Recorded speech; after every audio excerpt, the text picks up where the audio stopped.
Stories around the world to stories here at home. This is the National News Broadcast. A pleasant evening. I'm Dulanjali Ananda. Very good evening to you. I'm Lakshita Singha. Starting off, we take a quick look at the headlines for tonight. The Prime Minister says that the 20th Amendment was brought to eliminate the 19th Amendment, which made the country ungovernable. A parliamentary debate on the corona situation on the 23rd of this month. A quarantine curfew has been imposed in the Gampaha district from 10 p.m. tonight till 5 a.m. Monday. 44 cured COVID patients have been discharged. The Paliagoda fish market has been temporarily closed down. Ranjan Ramanayaka and Hirunika Premachandra evade the Political Victimization Commission. For those and other stories in detail, we begin with news from home. Prime Minister Mahinda Rajapaksa says that the 20th Constitutional Amendment is being brought to repeal the 19th Amendment, which made the country ungovernable. He made these remarks participating in the debate of the second reading of the amendment draft bill today. Prime Minister Mahinda Rajapaksa said that they are not preparing themselves to continuously maintain the present constitution through the 20th Amendment. The aim of the amendment is to carry forward the activities of the country until the drafting of a new constitution which fulfills the expectations of the people in nation building. He added that the 19th Constitutional Amendment was brought with the aim of taking revenge from one family and to abolish the civil rights of Rajapaksas. The ultimate results had been the creation of a severe threat on national security as well as weakening of the state mechanism. The 19th Amendment had restricted the powers of the president to safeguard the unitary nature of the country. The harmful repercussions were seen within 3 years. Heads of intelligence divisions giving evidence at the Easter Sunday attack probe said that nearly 10 persons were aware of the attacks, but they were unable to prevent such attacks. The Prime Minister also said that the head of state elected through the votes of the majority of the people was unable to remove the IGP even after the disaster. The Parliament was also unable to seek the removal of the police chief. He also said that the IGP had rejected the request of the President to resign. Brother of Rishad was sent home through a police bail. The Prime Minister also said that there was a big uproar recently regarding exclusion of Auditing Commission under the 20th Amendment. He also said that in the recent past, a committee was maintained at the temple trees for 5 years by spending a huge amount. The Prime Minister has questioned whether any independent auditing commission had done an audit in this connection. The Independent Auditing Commission had never audited any ministry in an appropriate manner. Millions of rupees of funds in the Cultural Fund of the Buddhasasana Ministry were misappropriated. But no independent auditing commission had carried out any independent study on such frauds. An independent election commission had been appointed to conduct elections in an independent manner. But this commission has not acted independently. The Prime Minister also said the voters at the presidential election hoped to elect the president who could govern the country under one law. The Prime Minister added that at the general election they have requested to give a mandate to elect a strong parliament that is able to work with the president. Therefore, the Prime Minister has requested the opposition to extend support to pass the amendment.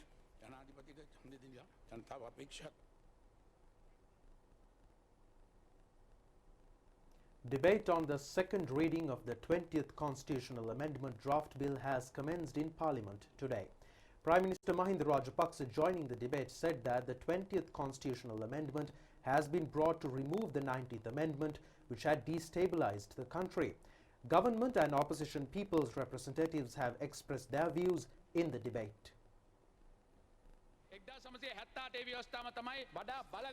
Minister of Justice Ali Sabri said that the Constitution of 1978 was the most powerful constitution. The 20th Constitutional Amendment provides an authority less than that to the current president. He added that the 17th and 19th Amendments had not been brought for the benefit of the people. Ranil Wickremesinghe was in power in both instances when these amendments were brought forward. Wickremesinghe was unable to be elected as president by the vote of the people. He was defeated in 2 occasions. Therefore, the 17th Constitutional Amendment was brought with the aim of securing power through conspiracy. He added that former President Maithripala Sirisena said that the best thing to be done for the country is to remove the 19th Amendment. President's counsel Jayampati Wickramaratne, who had assisted in the drafting of this amendment, said that he did not visualize that this would have brought such a disastrous situation. The present Prime Minister receives power through the vote of the people. The most powerful ministries are under the control of the Prime Minister. He said that he was certain that the Prime Minister would once again make the country prosperous. Minister Sabri also said that none of those who were instrumental in bringing the 19th Amendment are no longer in the country. The former Prime Minister was defeated at the election, the Speaker had retired, the 19th Amendment had prevented the leaders in taking direct decisions. It was like putting two drivers to operate a bus. One was trying to accelerate and the other was trying to jam the brakes.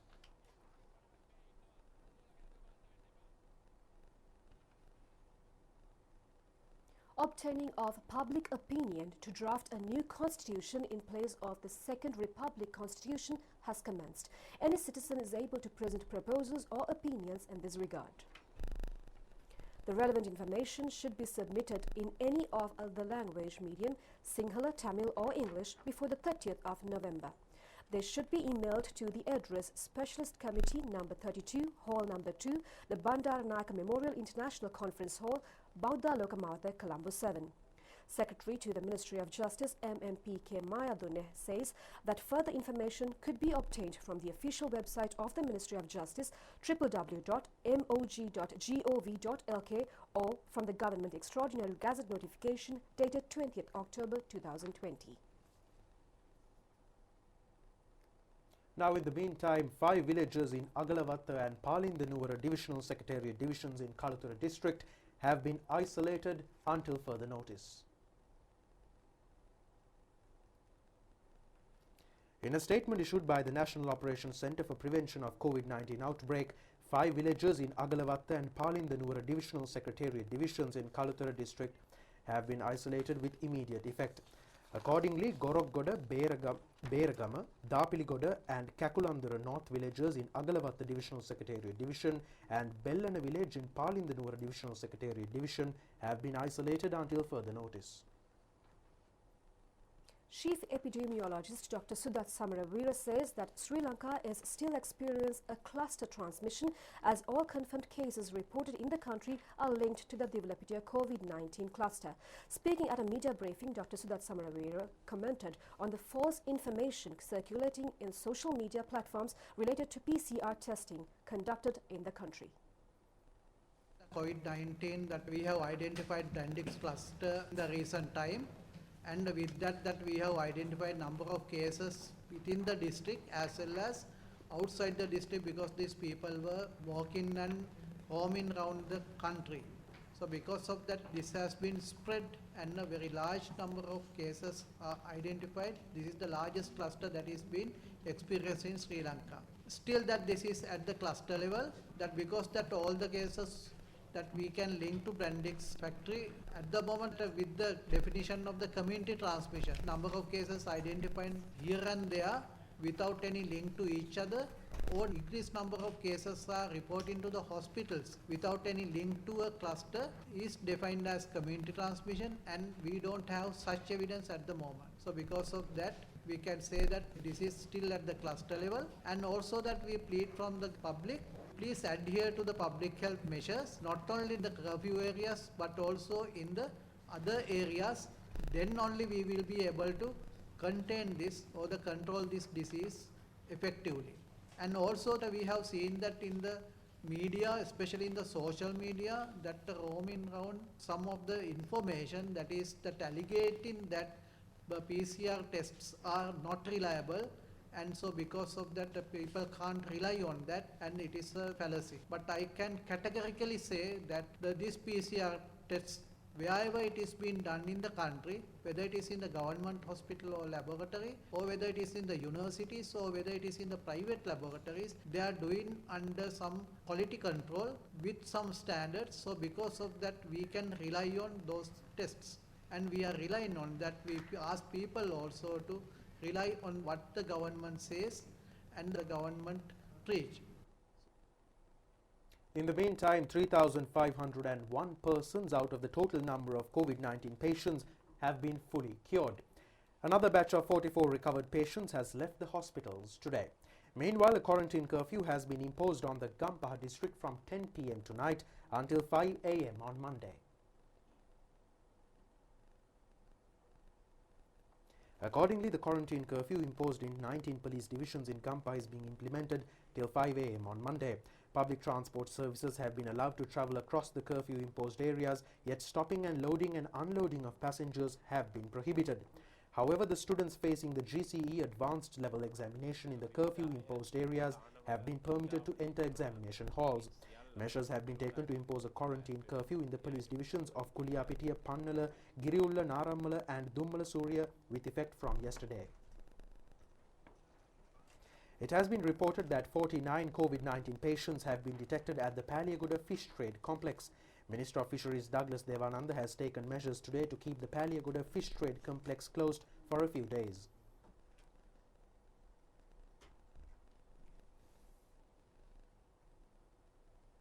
With the detection of 6 COVID-19 patients, entry and exit to Ranmutugala Bangalavatta in Kadavata has been temporarily suspended.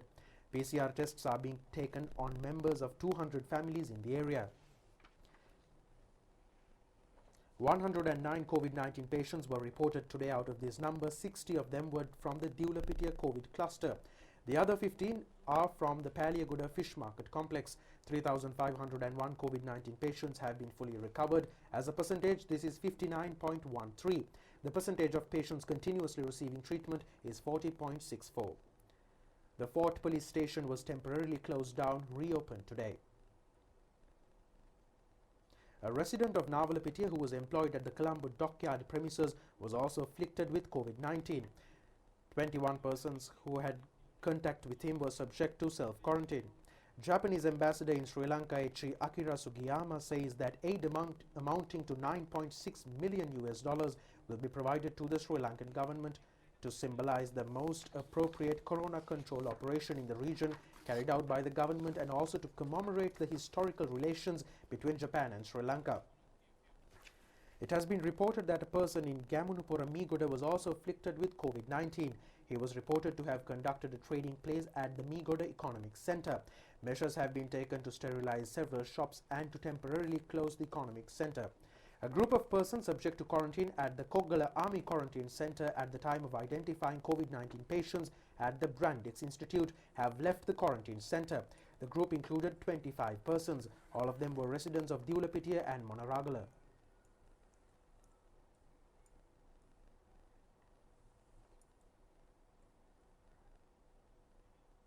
The Department of Immigration and Emigration says that it is essential for those arriving at the head office of the department to reserve a date for their arrival.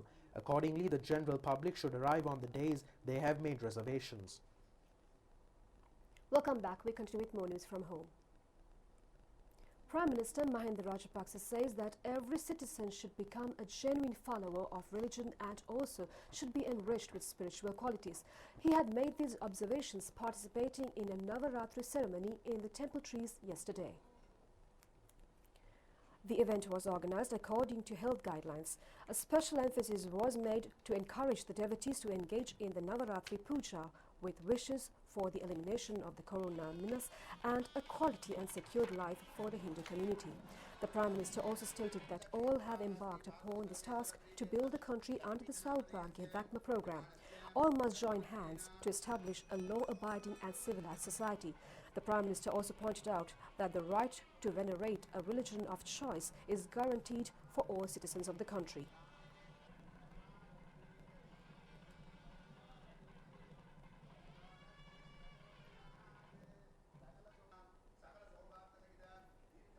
Prime Minister Mahinda Rajapaksa said that they are committed to safeguard the spiritual values even at this difficult moment by handing over 50,000 rupees to each of Hindu Kovils.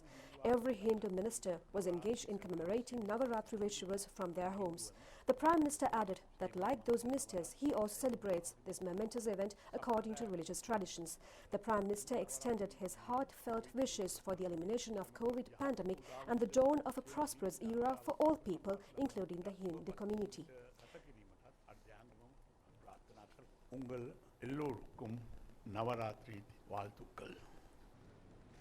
The Prime Minister handed over scholarships for 6 school children sponsored by the Sri Lanka India Community Council. Members of the Prime Minister's family, including Madam Shiranti Rajapaksa, Minister Douglas Devananda, State Ministers Jeevan Thondaman and S. Vyalendran, Deputy Chairman of the committees Angajan Ramanathan, Northern Provincial Governor P.S.N. Charles and Prime Minister's Secretary Gamni Senrath were among those who were present at the ceremony.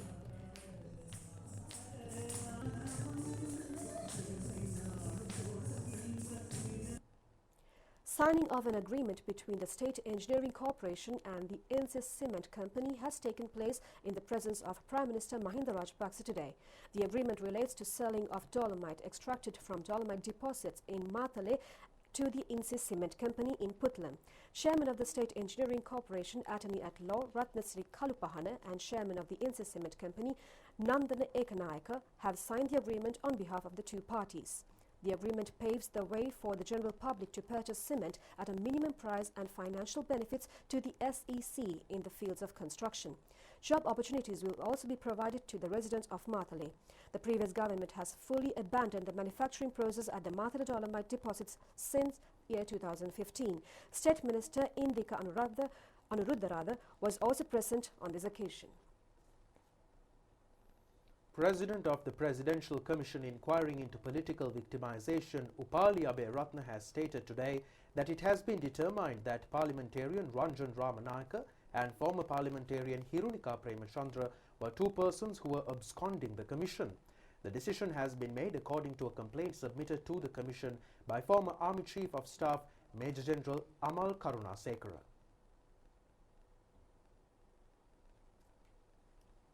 Karunasekara has complained to the Commission that former Director of the CID Shani Abesekara, who was in charge of investigations relating to abduction and assault of media person Keith Noyer, and Assistant Superintendent of Police Sisira Tisera and Inspector of Police Nishanta Silva, had arrested and detained several intelligence officials on political influences. Staff Sergeant Shamika Sumit of the Army Intelligence Division has testified before the Commission today. He said that he was brought to the room of ASP Sisira Tisera, where he was threatened to work according to the orders of Nishanta Silva.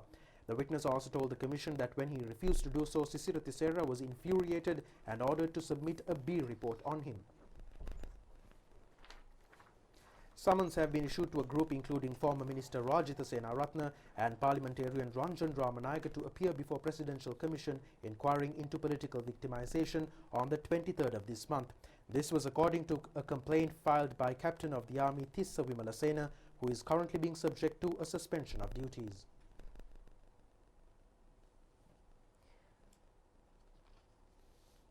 The Appeals Court has decided today to reject without examining the writ petition presented by Riaj Badiuddin requesting to issue an injunction preventing him from re-arresting on charges of terror attack occurred in the Easter Sunday. The verdict has been delivered by a panel of appeals court judges comprising Justices Mahinda Samewardana and Arjuna Obesekara. The bench said that they have decided to annul the petition without being subjected to charges.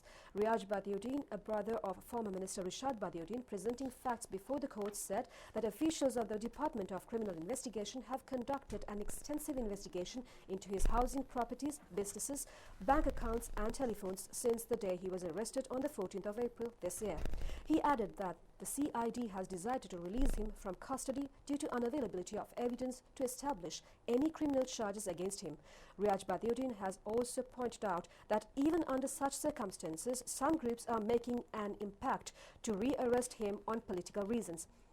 Additional Solicitor General Saraj Jayamana, who has appeared on behalf of the respondents, told the judiciary that in the event of disclosure of new evidence against the petitioner, the police has no obstruction to conduct a new investigation against the petitioner.